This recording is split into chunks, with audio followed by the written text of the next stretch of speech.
All right, let's do a lesson on fixed mortgage rates versus variable mortgage rates, because we get a lot of questions, a lot of comments, and a lot of, in some cases, confusion. Okay, so let's break it down.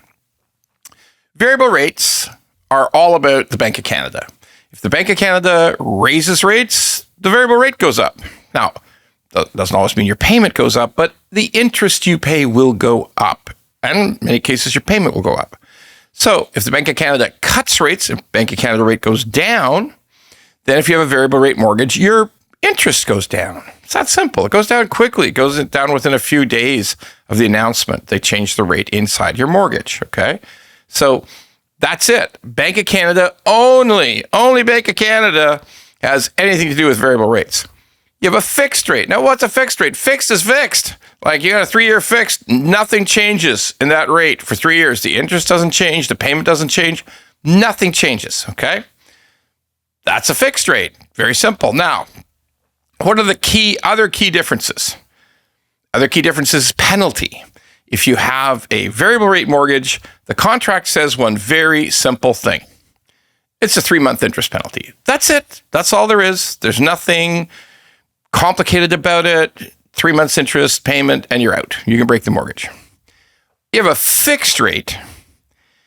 You would probably need a quantum computer to figure out the penalty. Like, I'm kidding, but like it's complicated as fuck. Okay, it's like called interest differential. It's never, when you read it, it's kind of sneaky. It says the contract says, 3 months interest penalty or interest differential.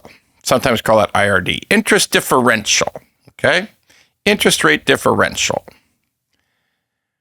which is different for every lender. There's some similarities. There's some drastic differences, but let's just say in truth, it's different for every lender. So what is it? On a 3-year fixed, it could be 6 months interest. It could be 9 months interest. It could be 7.5 months interest. It's a complex calculation. Now, happily, a lot of lenders and banks have started to put the calculation system app, they put a penalty calculation app onto their websites for their mortgage products. So that can help you. But I'll tell you what it's not. It's not 3 months interest. No, it's always more than 3 months interest. Sometimes a little bit more, sometimes a shit ton more, okay? Yeah, it can cost people an arm and a leg to get out of a fixed rate mortgage. Depends on the situation, depends on the bank, depends on when you're breaking it, okay?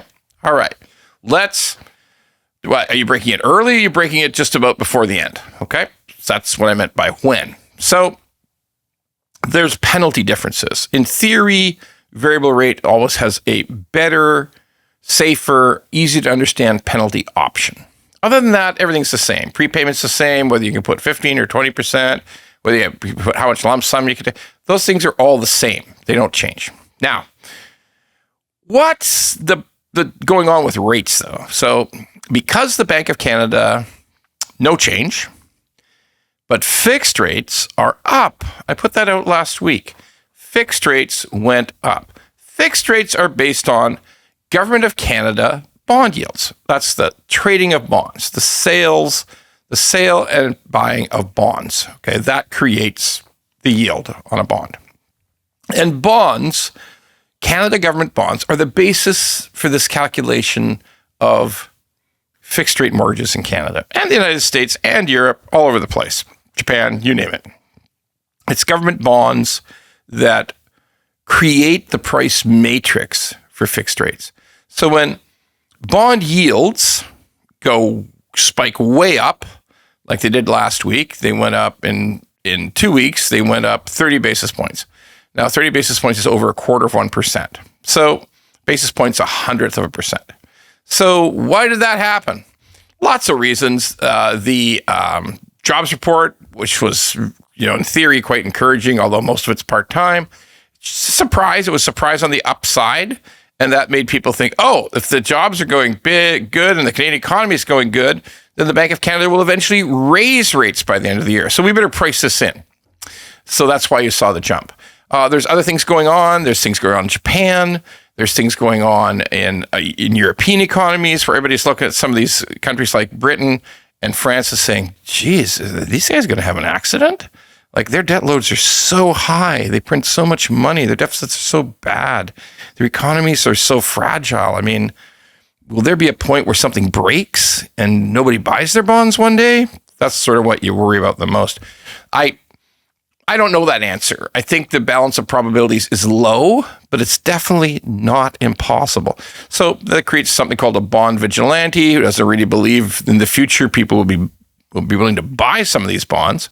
But set that all aside. Yields go up, and therefore mortgage rates go up. Oh, are they just going to keep going up? Is it just going to get worse and worse? Hard to know.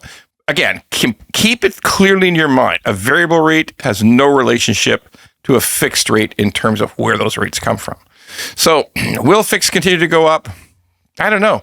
It's been bouncing all around. This is the most volatile I've ever seen rates. In my entire 30-year career, I've never seen rates move as fast, bond yields change as quickly, up, down, sideways. It's very volatile. So what should you do? Here's a simple idea. I believe that variable rates will come down another 50 basis points. Not everybody agrees with me. It's like some people are going against it, saying, oh, no, variable's going to go up. Eventually, Bank of Canada's going to hike their rates. I don't believe it. I believe the economy will probably worsen. That's my belief. And that there will be another 50 basis points cut in variable. But here's the thing. The United States is just barely commencing something called quantitative easing. Quantitative easing is when the central bank buys bonds. And this creates a scenario where bond yields go down. So we had that. That's how we got to effectively zero. We got to a 1.59, 1.49 fixed rate in 2021 is because the Bank of Canada was buying all the government bonds. That's called quantitative easing. And that's how you get lower rates. So if the U.S. is starting, is it possible Canada follows? We're going to find out. But I am not eliminating the idea that fixed rates, which have bumped up about 20 basis points, 25 basis points in the last short period of time, last week, in fact, they're all finished going up now. But I don't discount that. They're up, but they can also come back down. Now, I want you to get this out of your mind. There's going to be no rates that start with a 2 in any point in the near future. Not that I can see. That is complete hopium. That's where you're like token on hope, okay? And that's not a rational idea. Everybody says, hey, Ron, when will the rates go below 3? They may never go below 3. They may never start with a 2. So please don't talk about that. But yes, that's what I see. Should you take variable? Maybe.